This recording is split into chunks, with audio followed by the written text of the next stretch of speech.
Bismillahirrahmanirrahim. Assalamualaikum warahmatullahi wabarakatuh. Innal hamdalillah nahmaduhu wa nasta'inuhu wa nastaghfiruh wa na'udzu billahi min syururi anfusina wa sayyiati a'malina. May yahdihillahu fala mudilla lahu wa may yudlil fala hadiya lahu. Asyhadu an la ilaha illallah wahdahu la syarika lah wa asyhadu anna Muhammadan abduhu wa rasuluh la nabiyya ba'dah. Allahumma shalli wa sallim ala sayyidina Muhammad wa ala ali sayyidina Muhammad. Amma ba'd. Qala Allah ta'ala fi kitabil karim, a'udzu billahi minasy syaithanir rajim. Bismillahirrahmanirrahim. Wal asr innal insana lafi khusr illa alladzina amanu wa amilus solihati wa tawasaw bil haqq wa tawasaw bis sabr. Sadaqallahul azim wa sadaqa rasuluna bil karim walhamdulillahi rabbil alamin. Yang kami hormati seluruh jajaran pengurus DKM Masjid Anas, yang dimuliakan jemaah salat subuh yang berbahagia. Tak hentinya mari kita panjatkan puja dan puji syukur kehadirat Allah Subhanahu wa taala atas segala nikmat dan karunia-Nya yang Allah berikan kepada kita. Alhamdulillah, sampai pada pagi hari ini kita masih diberikan nikmat sehat, kekuatan, serta iman untuk dapat menjalankan salah satu kewajiban kita, yaitu salat subuh. Dan alhamdulillah telah dilaksanakan secara berjamaah. Salawat serta salam senantiasa kita sanjungkan ke baginda Nabi Muhammad sallallahu alaihi wasallam, keluarga dan para sahabatnya, serta umat-umatnya yang selalu setia dan istiqomah menjalankan sunnah-sunnahnya. Semoga di akhirnya kita mendapatkan syafaat dari Nabi Muhammad SAW. Jamaah yang dirahmati Allah, alhamdulillah pada pagi hari ini saya diberikan kesempatan serta kesehatan untuk dapat ikut berpartisipasi mengisi taklim di Masjid Anas ini. Mudah-mudahan apa yang dapat kami sampaikan pada pagi hari ini menjadikan bagian untuk selalu menambah dan meningkatkan keimanan kita bersama. Jamaah yang dirahmati Allah, pada pagi hari ini sedikit berbeda dengan biasanya, yaitu saya membawakan sirah nabawiyah sebagai melengkapi dari perjalanan kehidupan kita. Sirah nabawiyahnya saya tinggal dulu dan mencoba ke tema yang lain. Mudah-mudahan ini dapat diterima dan dipahami. Pada pagi hari ini saya akan mencoba yang sering kita dengar dan mungkin saya hanya sedikit melengkapi saja, dan sebenarnya para jamaah sudah sering dan mengetahuinya, sering mendengar dan mengetahuinya, yaitu yang sering kita sebut tazkiyah. Sering ya, dengar ya. Apa itu tazkiyah? Menilik makna tazkiyah dalam pendidikan Islam, sejatinya hakikat pendidikan Islam adalah proses mensucikan diri manusia untuk kembali ke fitrahnya. Proses ini kita kenal dengan nama tazkiyatun nafs. Kata tazkiyah sering kali terabaikan barangkali ya. ketika mendefinisikan pendidikan Islam sebagaimana dijelaskan pada bagian-bagian lain yang disampaikan oleh para ulama. Kata yang sering digunakan dan dirujuk dalam pendidikan Islam adalah tarbiyah, ta'lim, dan ta'dib. Namun demikian ketiga term tersebut hakikatnya menuju pada tazkiyatun nafs. Oleh karenanya artikel ini akan menilik bagaimana makna tazkiyah dalam pendidikan agama Islam. Menyinggung mengenai pengertian tazkiyah, Ibnu Mansur dalam Lisan Al-Arab menjelaskan kata tazkiyah berasal dari jakka, yujaki, dan tazkiyatan, yang berarti mensucikan. Dalam gramatika bahasa Arab, kata tazkiyah adalah bentuk fi'il sulasi mujarrad dari kata zakka, jaku, jakan.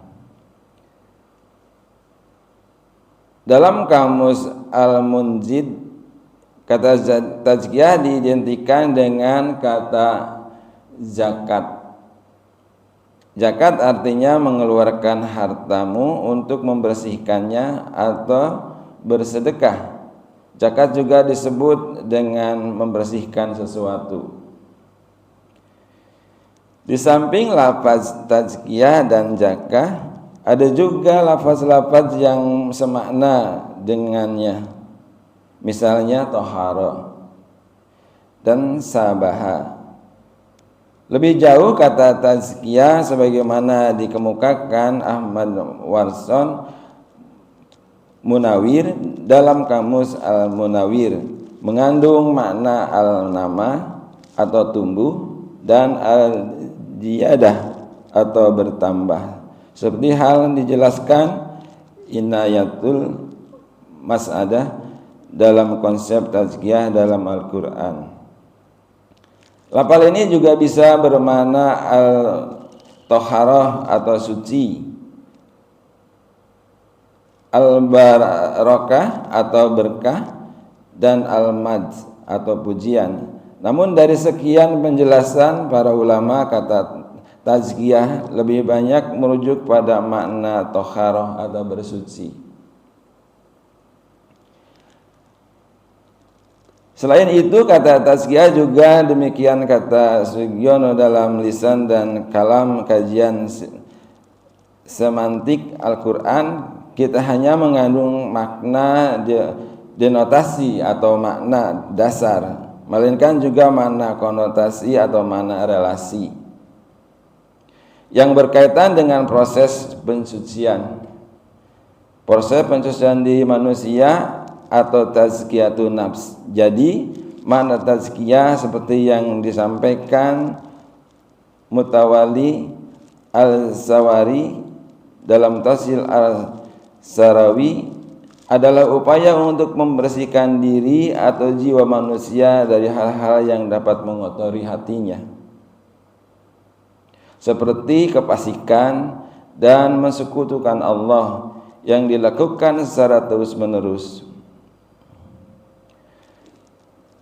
Terminologi di tazkiyah di dalam Al-Quran, kata tazkiyah dan berbagai bentuk derivasinya, baik dalam bentuk isim maupun fi'il, disebutkan sebanyak 59 kali dari 29 surah.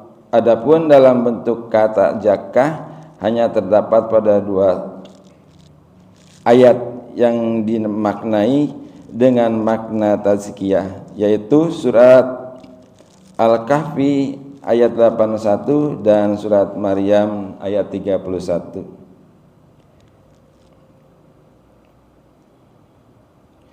Ibnu Mansur dalam Lisan Al-Arab seperti yang dikutip Ahmad Munir dalam Tafsir Tarbawi mengungkap pesan Al-Quran tentang pendidikan menjelaskan kata tazkiyah berasal dari kata zakah yang bermakna tumbuh dan berkembang berdasarkan berkah dari Allah Subhanahu wa taala. Jamaah yang dirahmati Allah, berdasarkan mana-mana tersebut dapat digunakan dalam konteks duniawi maupun ukhrawi sebagaimana difirmankan oleh Allah Subhanahu wa taala dalam surat Al-Baqarah ayat 43. Tegakkanlah salat, tunaikanlah zakat, dan rukuklah beserta orang-orang yang ruku. Masih menurut Ahmad Munir, kata tazkiyah yang berubah menjadi zakah yang dikaitkan dengan nafs terulang sebanyak 26 kali, di mana 24 kali dalam bentuk fi'il atau kata kerja dan 2 kali dalam bentuk masdar, fi'il juga maksudnya, dalam bentuk masdar yang dinisbahkan kepada manusia. Hal ini termaktub di dalam Al-Quran surat Al-A'la. Sungguh beruntung orang yang mensucikan diri dari kekafiran. Selain itu, kata tazkiyah juga dinisbahkan kepada Allah, yaitu dalam surat An-Nisa ayat 49. Tidaklah engkau memperhatikan orang-orang yang menganggap dirinya suci? Sebenarnya Allah mensucikan siapa yang Dia kehendaki, dan mereka tidak dizalimi sedikit pun. Kata tazkiyah juga dinisbatkan kepada Nabi sebab ia menjadi wasilah atau perantara untuk memperoleh kesucian diri atau jiwa, sebagaimana termaklumatkan di dalam Al-Quran surah At-Taubah ayat 103. Ambillah zakat dari harta mereka guna mensucikan dan membersihkan mereka, dan doakanlah mereka karena sesungguhnya doamu adalah ketentraman bagi mereka. Allah Maha mendengar lagi Maha mengetahui. Terkadang juga disematkan kepada peribadatan sebagaimana dalam firman Allah Subhanahu wa taala surat Maryam ayat 13. Kami anugerahkan juga kepadanya rasa kasih sayang kepada sesama dari kami dan bersih atau dari dosa. Dia pun adalah seorang yang bertakwa. Jamaah yang dirahmati Allah, proses pensucian diri atau tazkiyatun nafs ini seseorang tidak didapat dari hanya proses belajar secara kasat mata, melainkan melalui bimbingan Allah Subhanahu wa taala sebagaimana yang diilhami oleh para nabi dan rasul. Dalam konteks pendidikan Islam, tazkiyah menjadi ruh dalam proses belajar mengajar. Sebab hakikatnya pendidikan Islam adalah proses pensucian jiwa manusia untuk kembali kepada Allah Subhanahu wa taala atau kembali pada fitrahnya. Artinya, serangkaian proses-proses belajar ini untuk mengembangkan potensi manusia seoptimal mungkin. Pensucian ini mulai dari hal-hal yang kecil seperti meninggalkan sifat-sifat buruk atau dalam bahasa tasawuf disebut takhali, mensucikan diri dan sifat-sifat yang buruk. Kemudian menuju ke tahali, menghiasi diri dengan sifat terpuji, dan pada puncaknya adalah tajali, mengalami kenyataan atau sampai kepada Allah Subhanahu wa taala. Wallahu alam. Jamaah yang dirahmati Allah, dengan sedikit kita mengenal kata tazkiyatun nafs adalah yang berarti mensucikan diri. Maka konteksnya dalam kehidupan kita sehari-hari tentunya kita akan menyadari bagaimana sesuatu pekerjaan itu harus diawali dengan kebersihan. Sebagaimana kita mengetahui juga bahwa salat adalah puncak dari beribadah kepada Allah Subhanahu wa taala. Dan hal ini dimulai dengan bersuci, yaitu dengan mengambil wudu. Dalam hal ini maka susunan atau rangkaian dari kegiatan sholat ini maka harus benar-benar kita memahami dan kita mengetahui bahwa pertama kali kita mulai berangkat dari rumah, kita sudah mengambil wudu dalam rangka mensucikan diri kita.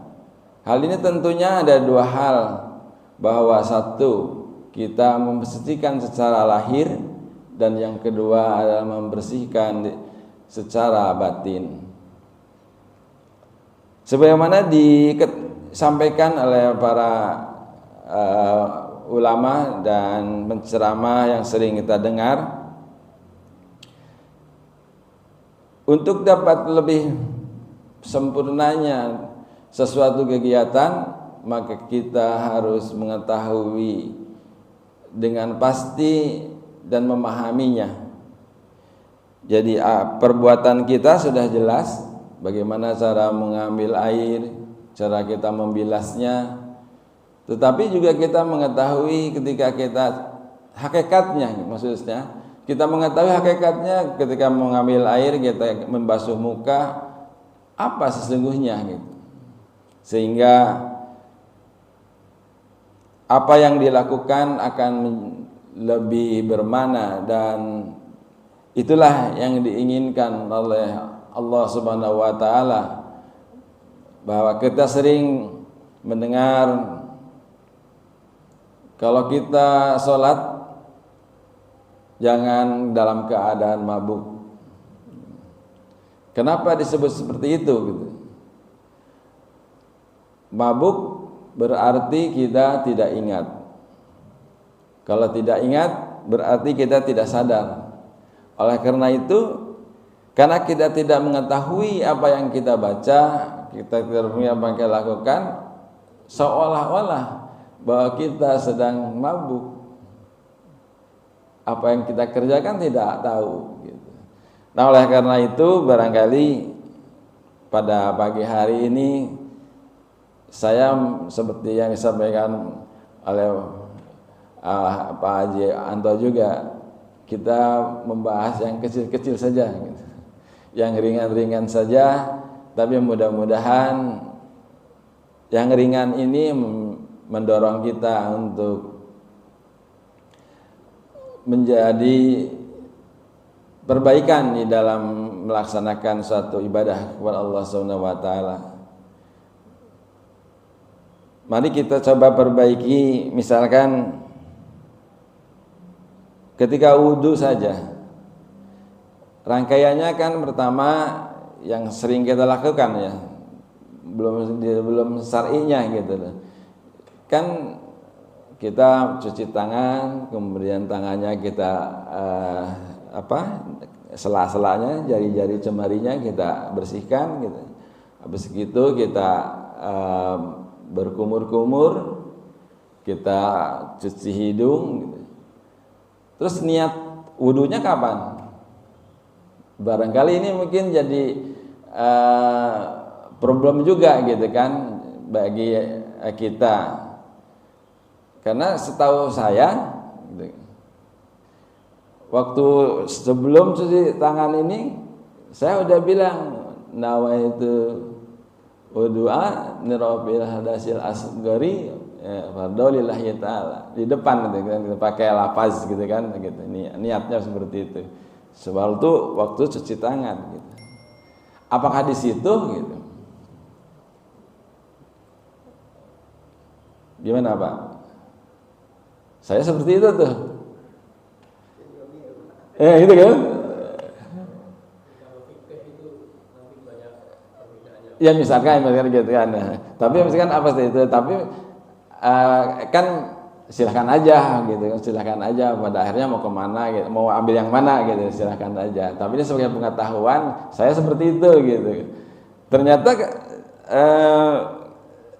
doanya itu, niatnya itu dimulai pada saat kita mau membasuh muka gitu. Oh iya gitu ya. Seperti itu. Nah itu tadi disampaikan oleh Pak Pak Lulik, itu masuk ke fikih gitu kan. Tapi maksud saya dalam artian ketika kita karena tadi adalah niatnya adalah kita membahas tazkiyatun nafs, adalah membersihkan diri. Maksud saya ketika berdoa ini, melakukan kita niat ini, setelah lahir kita adalah membersihkan dari kotoran-kotoran yang nampak di jasad kita. Tapi secara hakikatnya gitu, secara hakikatnya kita membersihkan segala hal yang telah kita perbuat pada waktu itu sebelum kita berwudu. Nah, dengan memulai kita memahami bahwa kita berwudu ini tidak semata-mata membersihkan dari segala kotoran yang nampak di jasad, tetapi justru lebih jauh kita membersihkan segala perbuatan kita pada waktu itu, sehingga sholat kita nanti benar-benar bersih gitu, dari segala dosa-dosa yang kecil tadi itu gitu. Karena kan niat saya berwudu membersihkan hadas kecil gitu kan, karena Allah Ta'ala. Jadi kita paham apa yang kembali. Jadi pada waktu itu kita tidak dalam keadaan mabuk gitu, saya gitu. Waktu kita berniat mengambil wudu, itu kita dalam keadaan tidak mabuk gitu. Meyakini itu gitu. Nah sehingga insyaallah kita mengawali perjalanan salat kita ini, yaitu dengan membersihkan diri itu jelas gitu bahwa kita dalam keadaan sadar.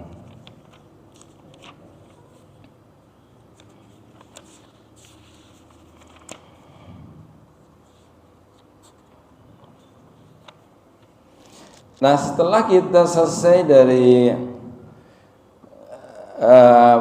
kegiatan pertama yaitu mengambil wudu, alhamdulillah kita menyadari wudu kita adalah tidak semata-mata membersihkan hal-hal yang keluar dari najis-najis, mungkin kita dari sawah, dari pasar dan sebagainya. Kita melihat baju atau pakaian kita yang akan kenakan itu bersih dari segala kotoran, hadas-hadas kecil, maka setelah batin juga kita menyadari mudah-mudahan kita bebas dari segala dosa yang kecil-kecil itu.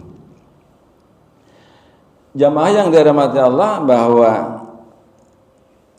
sebenarnya tazkiyah ini sarananya apa gitu.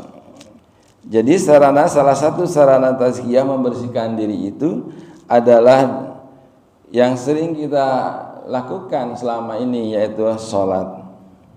Sholat adalah salah satu sarana tazkiyah dan merupakan wujud tertinggi dari ubudiyah dan rasa syukur kepada Allah SWT. Dengan demikian, ia adalah sarana itu sendiri adalah tujuan dan sekaligus sarana. Salat yang dilakukan secara sempurna merupakan tanda bahwa jiwa dan hati tersucikan.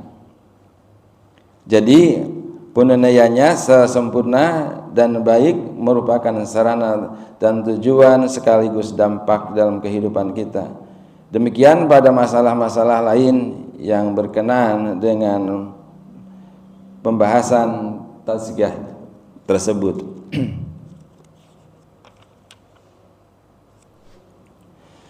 Jamaah yang dirahmati Allah, fitrah manusia bisa terkontaminasi oleh nafs maknawi seperti kemusyrikan. Allah Subhanahu wa taala berfirman, sesungguhnya orang-orang musyrik itu nafs. Penjelasan dari surat At-Taubah ayat 28. Terkontaminasi lumpur hawa nafsu yang salah. Maka datanglah sesudah mereka pengganti yang jelek yang menyia-nyiakan salat dan mempersekutukan hawa nafsu dan memperturutkan hawa nafsu. Penjelasan dari surat Maryam ayat 59. Atau terkontaminasi oleh berbagai perangi binatang yang tidak cocok untuk manusia. Mereka tidak lain hanyalah seperti binatang ternak, bahkan mereka lebih sesat jalannya dari binatang ternak itu. Al-Furqan ayat 44. Sebagaimana di dalam jiwa juga terdapat kecenderungan untuk menentang rububiyah atau keyakinan kepada Allah Subhanahu wa taala, seperti sikap sombong dan angkuh. Jiwa juga bisa tertutup oleh berbagai kegelapan sehingga tidak bisa melihat berbagai hakikat sebagaimana mestinya. Oleh karena itu, jika dikatakan tazkiyatun nafs, maka yang dimaksudkan ialah pembebasan jiwa dari berbagai najis yang mengotorinya, berbagai hawa nafsu yang keliru, berbagai perangai kebinatangannya yang nista, penentangannya terhadap rububiyah dan berbagai macam kegelapan.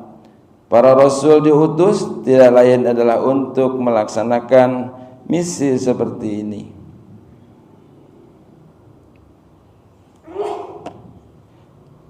Oleh sebab itu kami menjadikan sarana pertama dalam tazkiyah adalah salat.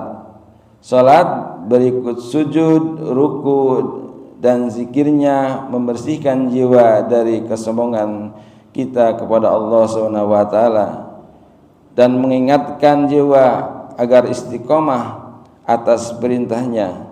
Sesungguhnya salat dapat mencegah perbuatan keji dan munkar. Surat Al-Ankabut ayat 25. Jadi salat merupakan salah satu sarana tazkiyah. Kemudian setelah itu disebutkan apa yang dianggap lebih masuk dalam sarana ini, yaitu zakat dan infak. Zakat dan infak bisa membersihkan jiwa dari sifat bakhil dan kikir dan menyadarkan manusia bahwa pemilik harta yang sebenarnya adalah Allah. Oleh karena itu, kedua ibadah ini termasuk bagian dari sarana tazkiyah. Yang menafkahkan hartanya di jalan Allah untuk membersihkannya. Surat Al-Lail ayat 18. Banyak sarana-sarana untuk membersihkan diri ini seperti berpuasa, membaca Al-Quran dan lain sebagainya yang bermuara membersihkan diri dari segala perbuatan yang buruk.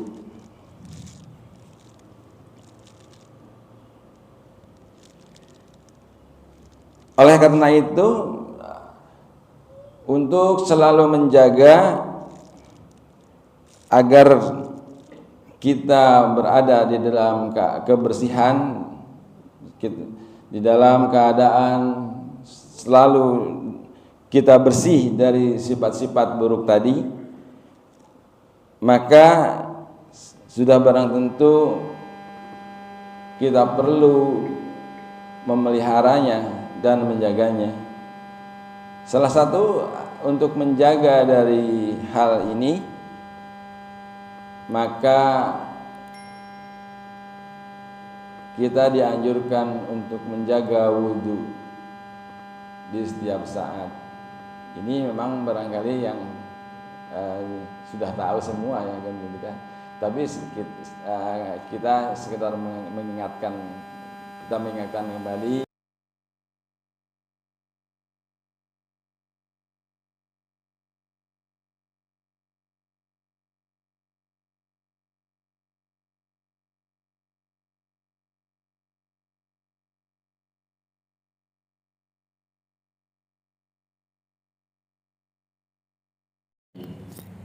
Nah, awal ini tentu suatu usaha yang besar ya. Suatu usaha yang besar, bagaimana caranya kita bisa memelihara wudhu ini. Mudah-mudahan dengan upaya yang mungkin kita ibaratkan bagaimana bayi gitu kan, pertama ya meronta-ronta, kemudian mulai merangkak, berdiri dan jatuh lagi, akhirnya bisa berdiri. Begitu juga dalam rangka menegakkan satu niat yang baik ini, kita memelihara wudhu. Tentunya juga seperti hal itu, kita sudah makan banyak, sudah minum banyak, akhirnya ya mau buang air kecil atau juga mau buang air besar. Setelah itu bukan sholat nih gitu kan, lepas pula kita wudhunya gitu, jatuhlah kita tidak dalam keadaan wudhu lagi. Tapi dengan niat yang kuat, kita dirikan lagi wudhu kita ambil wudhu lagi gitu kan, seolah kita setelah wudhu kita mau sholat kan boleh juga gitu. Ada sholat setelah wudhu kan gitu kan, sholat sunnah setelah wudhu. Perjalanan ini sepertinya merepotkan gitu ya, merepotkan. Tapi dengan cara seperti ini, maka kesehatan kita juga akan mulai terbangun juga gitu. Oh, kenapa seperti itu? Jadi kalau kita mulai menjaga agar buang air kecilnya tidak banyak, tidak sering-sering gitu kan, tidak buang air besar juga tidak sering, maka pola makan kita juga akan diatur. Dengan mengatur pola makan, maka pipisnya atau buang air kecilnya ya juga akan teratur. Jadi mendekati jam pagi, mendekati jam 9 seperti kita sarapan lontong dan sebagainya, itu sampai jam 9 gitu kan. Terasa lagi mau buang air kecil misalnya atau buang air besar. Maka setelah itu masuk waktu duha.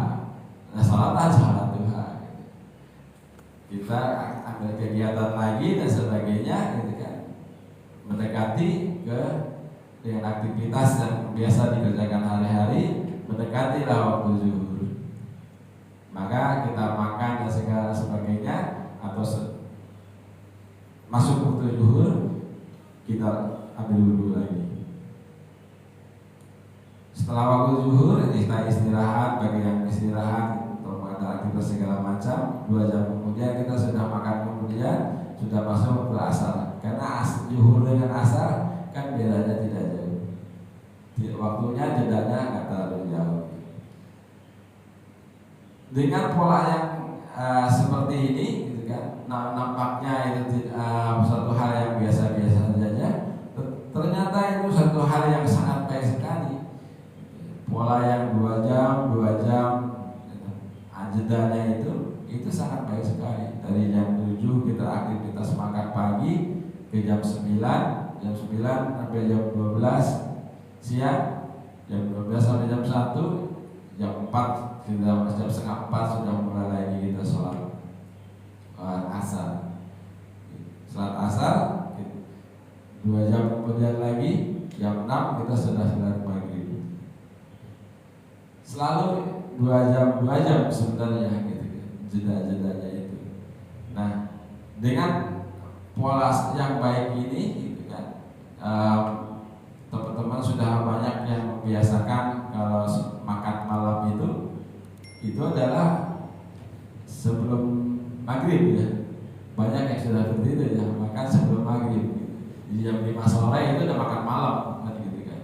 Maka waktu malam itu kosong dan memang sangat lama waktunya, sampai jam 12 malam atau jam 2 itu ya terbangunlah gitu. Dibangunkan sama Allah Subhanahu wa taala kita untuk dengan terpaksa karena kebetulan untuk buang air kecil gitu. Tapi sesungguhnya Allah mengingatkan bahwa waktu itu adalah waktu yang sangat baik bagi orang-orang yang beriman. Maka sudah banyak juga yang melaksanakan setelah itu malah justru mandi malam dan gitu kan. Menurut kita mandi malam, ternyata itu mandi pagi. Seperti itu. Dengan hal seperti itu begitu sehatnya gitu. Bahwa mandi malam itu begitu sehat.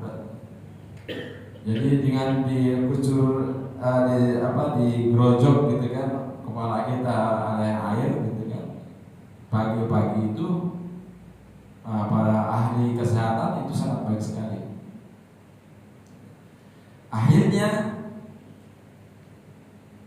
secara tidak sadar kita sudah membangun satu kebiasaan gitu ya, bersih dari secara lahir dan bersih secara batin.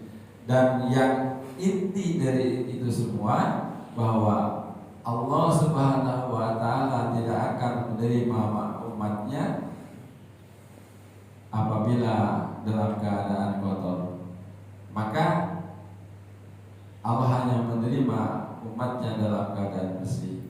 Itulah yang dicontohkan oleh para rasul kita yang terdahulu, Nabi Muhammad kita yang terakhir dan Nabi Muhammad SAW, untuk bersih dari segala kotoran baik yang lahir maupun kotoran yang batin, sehingga kita kembali kepada Allah SWT. Selesai dari perjalanan di dunia ini, kembali ke masuk dalam kubur, kita sudah siap gitu, sudah siap, berupaya untuk siap gitu kan. Kita sudah bersih, jadi kita nanti menghadap Allah walaupun ini adalah alam penantian di alam kubur, tapi mudah-mudahan dengan niat yang baik ini, perbuatan kita yang sudah dilakukan seperti itu, kembali kepada Allah, menghadap Allah, kita bersinar gitu, kitab kita berada di tangan kanan, kitab catatan kita berada di tangan kanan, maka Allah ridho dan kita dimasukkan ke dalam surganya Allah Subhanahu wa taala. Barangkali itu saja yang dapat kami sampaikan pada kesempatan ini. Sesungguhnya saya mengingatkan diri saya sendiri bagaimana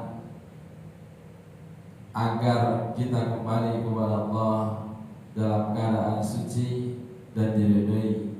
Maka marilah kita selalu berusaha sekuat tenaga agar kita dapat menjaga hal-hal yang mengotori jiwa kita khususnya. Kalau mengotori jasad kita sangat mudah. Kalau baju kotor kita cuci, gitu kan?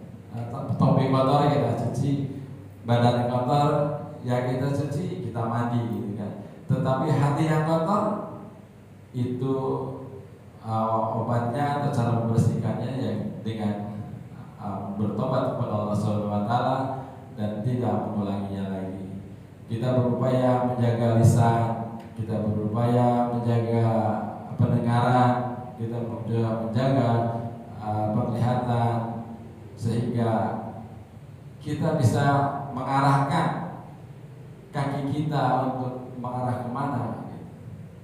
Tangan kita bisa arahkan apa yang harus diambil dan dilaksanakan. Itu barangkali yang akhirnya mudah-mudahan menjadi pengingat buat kita semuanya. Mari kita tutup kaji kita dengan doa kafaratul majelis. Subhanakallahumma wa bihamdika asyhadu an la ilaha illa anta astaghfiruka wa atubu ilaik. Lebih kurangnya kami mohon maaf. Billahi taufiq wal hidayah. Assalamualaikum